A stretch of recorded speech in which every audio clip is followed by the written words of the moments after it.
آپ کی نعتیں میں لکھ لکھنا، آپ کی نظروں سے جو گرتا ہے مر جاتا ہے، وہ راکھ بن کر اپنے قدموں میں بکھر جاتا ہے۔ وہ اس طرح تو آدمی خود آدمی رہتا نہیں، صاحب ایمان کیا انسان بھی رہتا نہیں۔ کیسے کیسے دشمنوں پر رحم کھایا آپ نے، آگ سے کتنے ہی لوگوں کو بچایا آپ نے۔ اپنے جوتوں اپنے سائے میں بٹھا دیجئے مجھے، آپ کا ناچیز خادم ہوں، دعا دیجئے مجھے۔ زندگی کی تیز لہروں میں نہ بہہ جاؤں کہیں، گرد بن کر راستے ہی میں نہ رہوں عثمان غنی کا واسطہ۔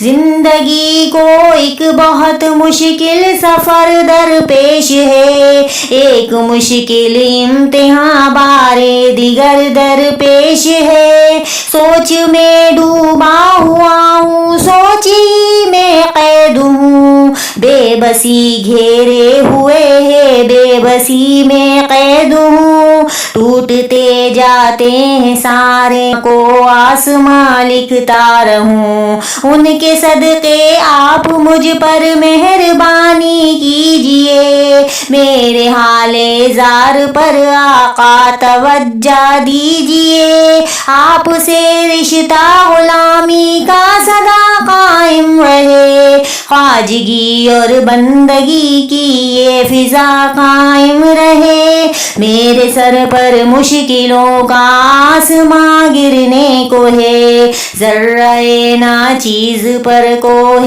گرا گرنے کو ہے۔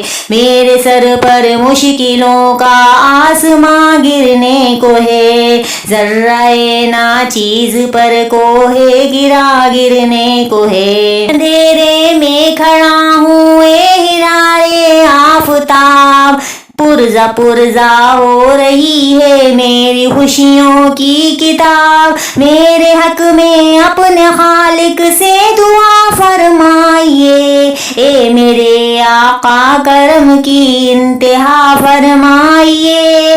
دیکھتے ہیں تو مجھے بے آسرا کہتے ہیں لوگ، عہد ماضی کی کوئی بھولی صدا کہتے ہیں لوگ۔ دیکھتے ہیں تو مجھے بے آسرا کہتے ہیں لوگ، عہد ماضی کی کوئی بھولی صدا کہتے ہیں لوگ۔ کس طرح روکوں میں اس طوفان اور سیلاب کو، ذہن سے کیسے نکالوں خوفناک اس خواب کو۔ میری اپنی سانس بھی اب تو میرے بس میں نہیں، تھک گئی ہیں چلتے چلتے اب میری لوح جبیں۔ دیکھ کر دشوار راہیں زندگی گھبرا گئی، میرے گھر تک آتے آتے روشنی گھبرا گئی۔ سبز گنبد کی طرف اٹھتی ہیں نظریں بار بار، آپ کی رحمت کو دیتا ہے صدا یہ خاکسار۔ خالق ارض و سما سے اب دعا کیجئے حضور، مہرباں ہو جائیں مجھ غازی پہ اب رب غفور۔ خالق ارض و سما سے اب دعا کیجئے حضور، مہرباں ہو جائیں مجھ غازی پہ اب رب غفور۔ آپ کی نعتیں میں لکھ لکھ کر سناؤں آپ کو، کس طرح راضی کروں کیسے مناؤں آپ کو۔